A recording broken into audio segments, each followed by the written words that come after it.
அதுக்கப்புறமா என்னன்னு பார்க்கலாம். இப்ப பார்த்தீங்கன்னா, சாரதாம்மா வந்து நிவின் வந்த சந்தோஷத்துல வந்து ரொம்ப ஜாலியா பேசிட்டு இருக்காங்க. அப்போ கை கால்லாம் கழுவிட்டு வர சொல்றாங்க யமுனா.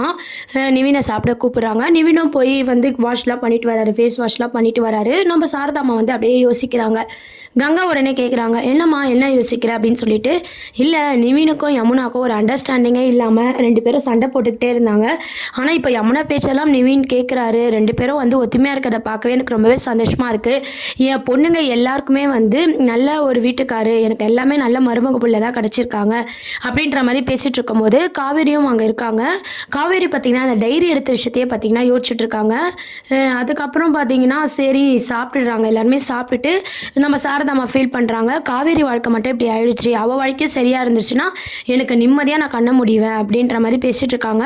உடனே வந்து கூடி சீக்கிரம் காவேரி வாழ்க்கையும் சரியாயிடும், அவள் புரிஞ்சுப்பா விஜய் அப்படின்ற மாதிரி எல்லாருமே பார்த்தீங்கன்னா சாரதாம்மாவை சமாதானப்படுத்திட்டு இருக்காங்க. இன்னொரு சைடு பார்த்தீங்கன்னா அந்த டைரியை இன்னைக்கு நைட்டுக்குள்ளே எப்படின்னா படித்து நம்ம தெரிஞ்சுக்கணும், அதே மாதிரி அந்த டைரி இருந்த இடத்துல போய் வச்சிடணும் அப்படின்ற மாதிரி காவேரி யோசிக்கிறாங்க. படிக்கவும் ஆரம்பிக்கிறாங்க. அந்த டைம் பார்த்தீங்கன்னா சாரதாம்மா கங்கா எல்லாருமே வந்து என்ன காவேரி தனியாக இருக்குன்னு சொல்லி பேச்சு கொடுக்குறாங்க. எல்லாருக்கிட்டே இருந்தால் பார்த்தீங்கன்னா எனக்கு ஒரு வேலை இருக்குது, நான் தனியாக இருக்கணும்னு சொல்லிட்டு ஸ்கூல் சம்மந்தமான வேலை இருக்குன்னு போய் சொல்லிட்டு அந்த டைரி எடுத்து படிக்க ஆரம்பிக்கிறாங்க. அப்போ ஆல்ரெடி அந்த டைரியில் படித்தாங்க இல்லையா, இந்த மாதிரி காவேரி எப்படி நடந்துப்பாங்க, அவங்க பொண்டாட்டின்னு தான் அதில் எல்லாமே விஜய் சார் வந்து மென்ஷன் பண்ணியிருப்பாரு. ஒரு இடத்துல கூட காவேரின்ற நேம் வந்து அதில் மென்ஷன் பண்ணாத மாதிரி எபிசோட்ஸை வந்து கொண்டு போகிறாங்க. எல்லாருமே நம்ம என்ன நினச்சோம், காவேரி வந்து அந்த டைரியை எடுக்கும்போது ஒரு திருப்பு முனையாக இருக்கும் அப்படின்ற மாதிரி கதையை வந்து மூவ் பண்ணுறாங்க அப்படின்ற மாதிரி எல்லாரோட எதிர்பார்ப்பு இருக்குது. இப்போ பார்த்தீங்கன்னா அந்த டைரி படிக்கும்போது விஜய் யார் அப்படின்றத பற்றி காவேரி முழுசாக தெரிஞ்சுக்க போகிறாங்க. விஜயோட ஒய்ஃபும் விஜயும் எப்படி வாழ்ந்தாங்க அப்படின்ற விஷயத்தையும் தெரிஞ்சுக்க போகிறாங்க. அதுக்கு நடுவில் நம்ம விஜய் பர்த்டே வந்தது இல்லையா, அந்த டைரியில் அதை மென்ஷன் பண்ணியிருப்பாரு. அவர் பர்த்டேக்கு பார்த்தீங்கன்னா அவரு லவ் பண்ண வெண்ணிலாவை அவங்க ஒய்ஃப் வந்து சஸ்பென்ஸ் கொடுத்தாங்க. அந்த வெண்ணிலாவே வந்து இவங்க 2 பேரும் அண்டர்ஸ்டாண்டிங் இருக்கிறத பார்த்து விட்டு கொடுத்துட்டு போயிட்டாங்க அப்படின்ற எல்லா ப்ளஸ்ஸு மைனஸ் எல்லாமே பார்த்தீங்கன்னா விஜய் வந்து அந்த டைரியில் வந்து பதிவிட்டிருக்காரு. இதெல்லாம் பார்த்து காவேரிக்கு ஒரு விஜய் மேலே வந்து ஒரு மரியாதை வருது. கூடுதலாக பார்த்தீங்கன்னா ஒரு அன்பும் சேர்ந்து வர மாதிரி காட்ட போகிறாங்க. இருந்தாலும் அது தான் காவேரின்றதை மென்ஷன் பண்ணாமல் ஒன்றுமே புரியல. அதுக்கப்புறம் அந்த டைரியில் பார்த்தீங்கன்னா நிவினை பற்றியான ஒரு விஷயமும், ஏன்னா யமுனா வந்து சந்தேகப்பட்டாங்க இல்லையா, ஃபஸ்ட்டெல்லாம் வந்து நிவினுக்கும் காவேரிக்கும் ஏதோ இருக்குது அப்படின்ற மாதிரி, அந்த விஷயத்தினால பிரச்சனை வந்தது. அதையும் பார்த்திங்கன்னா அந்த டைரியில் மென்ஷன் பண்ணியிருந்தால் நம்ம காவேரிக்கு வந்து உண்மை புரிகிற மாதிரி காட்டியிருப்பாங்க. ஏன்னா காவேரின்னு மென்ஷன் பண்ணலை, ஆனால் கண்டிப்பாக நிவின் யமுனா அவங்க நேம்லாம் மென்ஷன் பண்ணியிருக்கோம் அந்த டைரியில். ஸோ எல்லாமே படித்து தெரிஞ்சுக்கினாங்கன்னா ஓரளவுக்கு பார்த்திங்கன்னா காவேரிக்கு உண்மை என்ன அப்படின்றத அந்த டைரி மூலமாகவே தெரிய வர மாதிரி காட்டுவாங்க. இன்றைக்கி எபிசோட்லையும் பார்த்திங்கன்னா அந்த சேரீலாம் வாங்கும்போது ஒரு ஃபீலிங்காக இருந்துச்சு அப்படின்னு சொல்லி காவேரி சொல்லிட்டு இருந்தாங்க. பிளெஸிங்ஸ்லாம் வாங்கிட்டு வீட்டுக்கு போய் இது ரொம்பவே சந்தோஷமாக ஷேர் பண்ணுறாங்க. அதுக்கப்புறம் நம்ம விஜய் ரூமில் இருக்கும்போது அந்த டைரியை வந்து எடுத்துகிட்டு வராங்க. அந்த டைரியை வச்சு தான் வந்து எல்லா உண்மையும் வந்து காவேரிக்கு இப்போ அது உண்மையை தெரிகிற மாதிரி காட்ட போகிறாங்க. ஆனாலும் தான் பேர் காவேரி, அதில் காவேரின்னு மென்ஷன் பண்ணாததுனால காவேரி வந்து ஒரு குழப்பத்தோடு அந்த டைரியை வந்து படிச்சுட்டு இருக்காங்க. ஃபுல்லாக படித்தாதான் வந்து ஒரு முடிவு பண்ண முடியும் அப்படின்ற இதில் பார்த்திங்கன்னா அவங்க படிச்சுட்டு இருக்காங்க. அப்போ வந்து விஜய் இவ்வளோ லவ் பண்ணியிருக்காரு அவங்க ஒய்ஃப் அப்படின்ற ஒரு உண்மையை வந்து காவேரி தெரிஞ்சுக்கிறாங்க. அதுக்கப்புறம் பார்த்தீங்கன்னா நம்ம நிவின் யமுனா பற்றியான ஸ்டோரியும் பார்த்தீங்கன்னா அதில் இருக்கிறத பார்த்து காவேரி வந்து குழம்பிக்கிறாங்க. என்ன நம்ம வீட்டாளுங்க பேர் மாதிரி இருக்கே அப்படின்ற மாதிரி யோசிக்கவும் ஆரம்பிக்கிறாங்க. சரி நம்ம ஃபுல்லாக படிப்போம், எதுவுமே பாதியில் படித்தா என்ன புரியும் அப்படின்ற மாதிரி காவேரி வந்து யோசிச்சு பார்க்குறாங்க.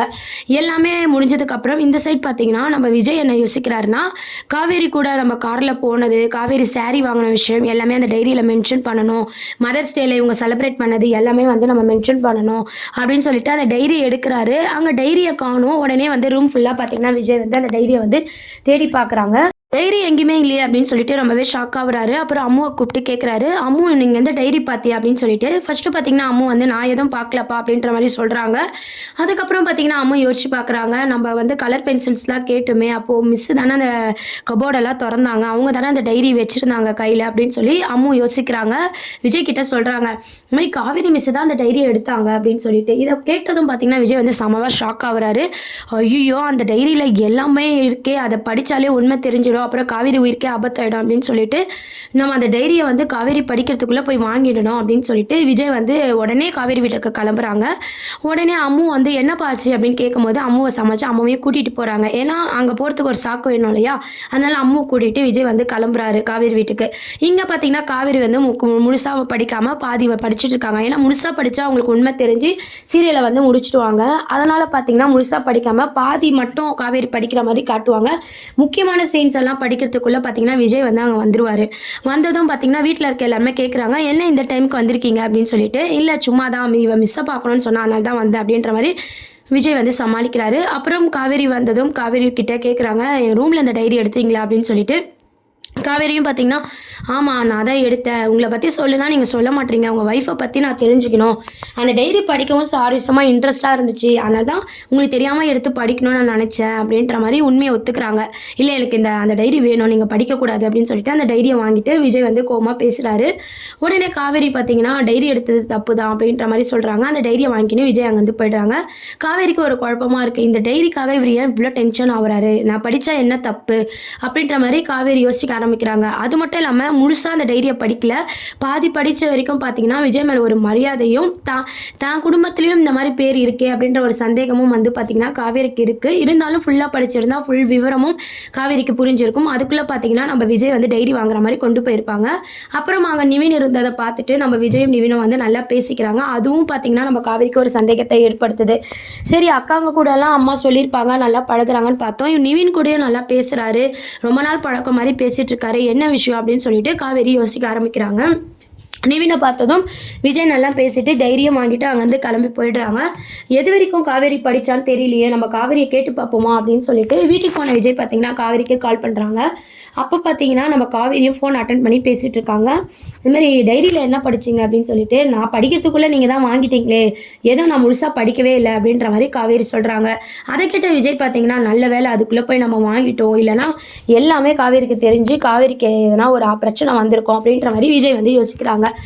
காவேரியோட மனசில் பார்த்தீங்கன்னா விஜய் வந்து எப்படிலாம் அவங்க ஒய்ஃபை லவ் பண்ணாங்க, அந்த வெண்ணிலா கேரக்டர் எல்லாமே முழுக்க முழுக்க இப்போ காவேரிக்கு தெரிஞ்சிருக்கு. தான் அந்த பர்சன்ற மாதிரி மென்ஷன் பண்ணாமல் காவேரின்ற பேர் இல்லாததுனால அவங்களுக்கு ஃபுல்லாக படிக்காததுனாலையும் அவங்களுக்கு வந்து பார்த்தீங்கன்னா தான் அப்படின்றது தெரியாமே கொண்டு போயிருக்காங்க. என்ன தான் அந்த டைரி கிடைச்சாலுமே அது ஃபுல்லாக படிக்கிறதுக்குள்ளே விஜய் வந்து தடுத்துடுறாரு. அதுக்கப்புறம் பார்த்தீங்கன்னா காவேரி மனசுலையும் விஜய் இருக்காங்க அப்படின்ற மாதிரி கங்கா யமுனா எல்லாருமே வந்து யோசிக்க ஆரம்பிக்கிறாங்க. கூடிய சீக்கிரம் காவேரிக்கு வந்து கல்யாணம் பண்ணணும் அப்படின்ற மாதிரி நிவின் கூட பேசிட்டு இருக்காங்க. உடனே காவேரி பார்த்தீங்கன்னா, எனக்கு பிடிச்ச மாப்பிள்ளையை நான் தான் செலக்ட் பண்ணுவேன், நீங்களாம் பார்க்கக்கூடாது அப்படின்ற மாதிரி காவேரி சொல்கிறாங்க. உனக்கு பிடிச்ச மாதிரியே சொல்லு, தெரிஞ்ச பையனாக இருந்தாலும் பரவாயில்ல அப்படின்னு சொல்லி சாரதா கங்கா எல்லாரும் நம்ம விஜயை மனசில் வச்சுக்கிட்டு சொல்கிறாங்க. உடனே காவேரியும் பார்த்தீங்கன்னா டைம் வரும்போது சொல்கிறேன் அப்படின்ட்டு அங்கே வந்து போயிடுறாங்க. மறுநாள் ஸ்கூலில் பார்த்தீங்கன்னா நம்ம அம்மு கிட்ட கேட்குறாங்க, இந்த மாதிரி உங்கள் டேடி எப்படி டைரியை கண்டுபிடிச்சாருன்ட்டு. டேடி கேட்டார், நான் தான் மிஸ் சொன்னேன், அதான் வந்து வாங்கிட்டாரு அப்படின்ற மாதிரி அம்மா சொல்கிறாங்க. சரி அம்மா உங்கள் அம்மாவை நீ பார்த்துருக்கியா அப்படின்ற மாதிரி கேட்குறாங்க. அம்மாவும் பார்த்தீங்கன்னா எங்கள் அம்மா பார்க்க உங்களை மாதிரியே இருப்பாங்க அப்படின்ற மாதிரி சொல்கிறாங்க.